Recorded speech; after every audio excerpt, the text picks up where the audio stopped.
আমাদের জীবন তো খুব কষ্টের। এটা হলো নদীর পাড়ের মানুষের জীবন যাপনের পরিস্থিতি। বেশি পানি আবার হয় তাহলে আপনারা কোথায় যাবেন? আবার আবার অন্য কোনো মানে উঁচা জায়গাতে থাকবেন, তারপর আবার চলে আসবেন। বর্তমান চলে আসছি, এটা হচ্ছে সেই হরিপুর ব্রিজ। আর এই ব্রিজের আশপাশের সৌন্দর্য আর এখানের যে মানে একটা পাবলিক প্লেস তৈরি হয়ে গেছে, এমনই ভিড় যা বলার মতো নয়। আর আমি আসছি বর্তমান, এটা হলো কুড়িগ্রামের সাইডে, যেটা এই সাইডের দিকে। আর এই সাইডের দিকে মানুষের যে বসতিগুলো আছে একটু দেখেন, তাদের কষ্ট করার জীবন, কিভাবে জীবনযাপন করা তারা। দেখেন, এটা এই পাশ থেকে একজন ওই পাশে যাচ্ছে, দেখেন কিন্তু হাফ ভিজে গেছে, মানে পানির উপর দিয়ে সে পার হচ্ছে ওই পাশে। আসলে জীবনটা এরকমই, বুঝছেন? এই যে আপনার নদী পাড়ে যে জীবনটা সবার এরকমই। আমরা হয়তো এখানে আসছি উপভোগ করার জন্য, বা এই জায়গার সৌন্দর্য বা এই জায়গার যে পরিস্থিতি এগুলো দেখে মজা নিতে, কিন্তু আসলে এই পাশে বা এই নদীর সাইডে যে ব্যক্তিগুলো বসবাস করে তাদের জীবনযাপন করা খুবই কষ্টকর। আমি এই বাড়িটার ভিতরে একটু যাওয়ার চেষ্টা করবো, দেখি তারা আসলে এই যে নতুন ভাবে বাড়ির কাজ করতেছে, আমি একটু তাদের থেকে জানবো যে আসলে কি সমস্যাটা হয়েছিল বা বর্তমান কবে এরা এখানে আসছে বা কি। দেখি, নদী এমন একটা জিনিস যে আপনি এই নদীতে উপভোগ করবেন, আর এই নদী আপনার নদী পাড়ের যে মানুষ থাকে তাদের জীবনটাকে নষ্ট করে দেয়। আসলে বাস্তবতা এইরকমই, আমরা যেটা ফিল নেই তাদের ভিতরে ফিলটা আসে না, কারণ তাদের কষ্টের জীবন, তাদের জীবনটা অনেক কষ্টের।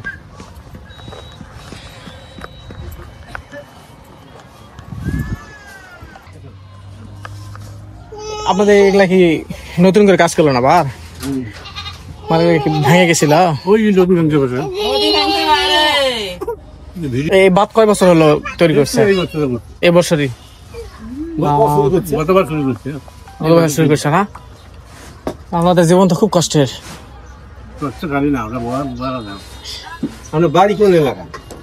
জয়পুরহাট। হ্যাঁ, জয়পুরহাট। এই দেখার জন্য আসছি। ব্রিজ বলতে আমার মূলত আপনার এই চর দেখার জন্য আসছে, যে আসলে দিকে চলাফেরাটা আপনার কেমনে করায়, বা আপনাদের বাড়ি ঘর কতদিন এরকম আবার পর আবার নষ্ট হয়ে যায়। হ্যাঁ, ওইদিকে পার হয় দিনাজপুর, ওইদিকেই।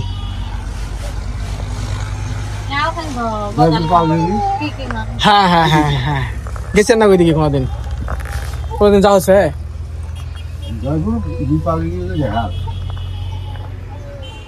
আপনাদের মানে এগুলা এই জায়গা কি নিজস্ব তো না? না নিজস্ব, আপনাদের নিজস্ব জায়গা না? এটা নদী ছিল তো, নদী ছিল, নদী, ওই নদীর কাছা, ওই না ওই গ্রামের তো নদীর কাছা, এটাও নদী। এটাও কি নদীর ভিতরে? হ্যাঁ, এটা পুরোটা নদী, কিন্তু নতুন করে বাঁধ তৈরি করছে। আচ্ছা, মানে আগে এটা নদী ছিল? আচ্ছা, নদী দিয়ে হ্যাঁ হ্যাঁ হ্যাঁ, ওইদিকে কাঁচার হয়ে এলে মনে করেন এলে ওই গ্রামটাই ছিল নদীর উপর। ওই ওগুলা ভাগে আর ওই পাশে গেছিল, ওই পাশে ফিরে দেখে। আপনারা আগে কোন দিকে ছিলেন? আগে এই পাশে আসি, ওই পাশে ছিলেন। এখন নদী ভাগে এলে ঠোক ভাগে গেছে, ওই পাশে গেছে। পাশে ভাগলে ফিরে যায় পাশে।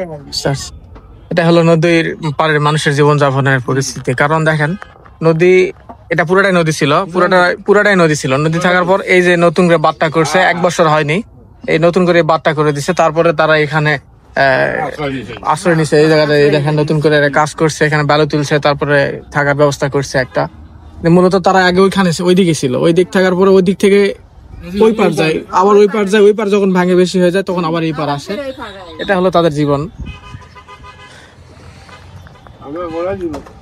নদীর পাড়ের মানুষের কষ্ট খুবই বেশি।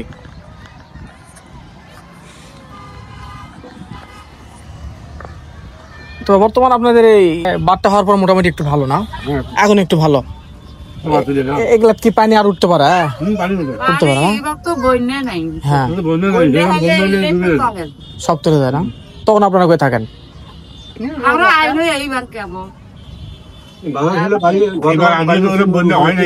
না, এবার পানি মানে হালকা হালকা হচ্ছে, কিন্তু বেশি ভারী বর্ষণ নাই।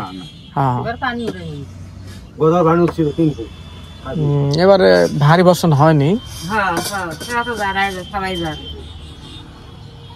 যদি যদি বেশি পানি আবার হয় তাহলে আপনারা কোথায় যাবেন? আবার আবার অন্য কোনো মানে উঁচা উঁচা জায়গাতে থাকবেন, তারপর আবার চলে আসবেন, তাই না? আবার চলে আসবেন তো পরে, আবার চলে আসবেন। খাটটা গাড়ি হন্ডার আর থাকে করে চড়িয়ে বুঝতে পারছি। খায় ওদের চড়িয়ে কষ্ট, পানি যখন বন্যা হয় তো তখন আপনাদের খুব কষ্ট। কষ্ট মানে কি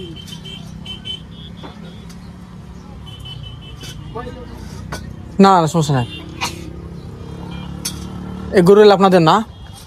গরু আপনাদেরই। এখানে আপনার মানে কয়জন, মানে কয়টা ফ্যামিলি আছেন? 3 ফ্যামিলি। ওই 2 ছেলে বুঝতে পারছি।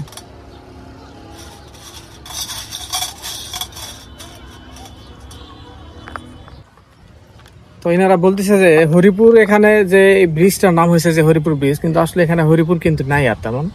তার হরিপুর অংশটা পুরোটাই নদী ঘিরে চলে গেছে। আর আগে নাম ছিল হরিপুর, কিন্তু বর্তমান হরিপুর নামটা নাই বলে চলে। এতে সামান্য কিছু অংশ আছে, কিন্তু পুরো অংশটা নাই, সব নদীর ভিতর চলে গেছে।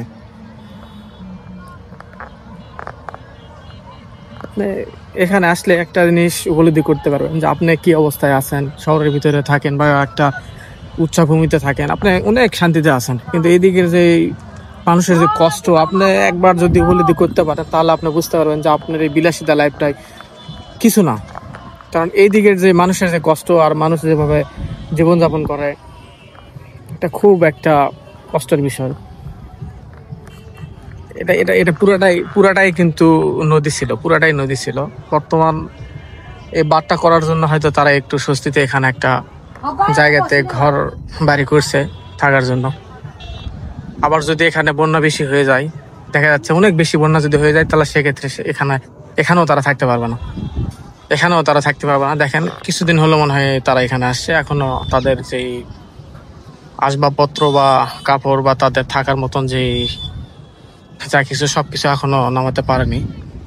আগে বাড়ির কাজ করতেছে হালকা করে, তারপর হয়তো তারা সেভাবে নামে নেবে। আর আমরা এখানে আসি ঘুরতে, আনন্দ করতে। আসলে কি একটা জীবন আমাদের, ভাবতে পারেন।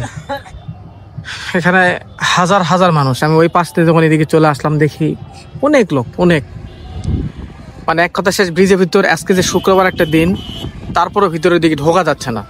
যে নামাজের আগ মুহূর্তে আমি এদিকে কিন্তু চলে আসি, তারপরও ঢোকা যাচ্ছে না। তাহলে ভাবেন মানুষ কত প্রকার উৎসাহ নেই এই ব্রিজটা দেখতে আসতেছে।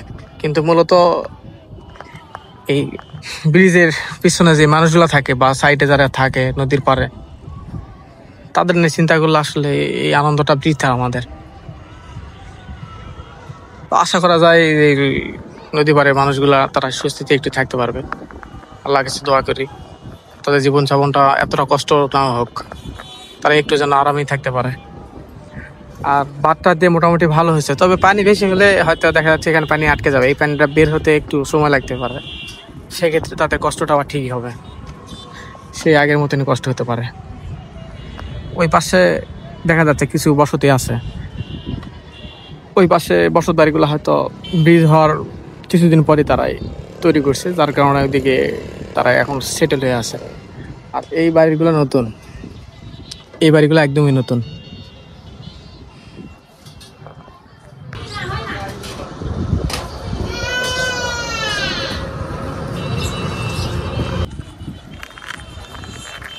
তাদের সাথে কথা বললাম, তাদের কষ্টের জীবনটা একটু হলেও উপলব্ধি করলাম যে আসলে কি কষ্ট করি না তারা থাকে।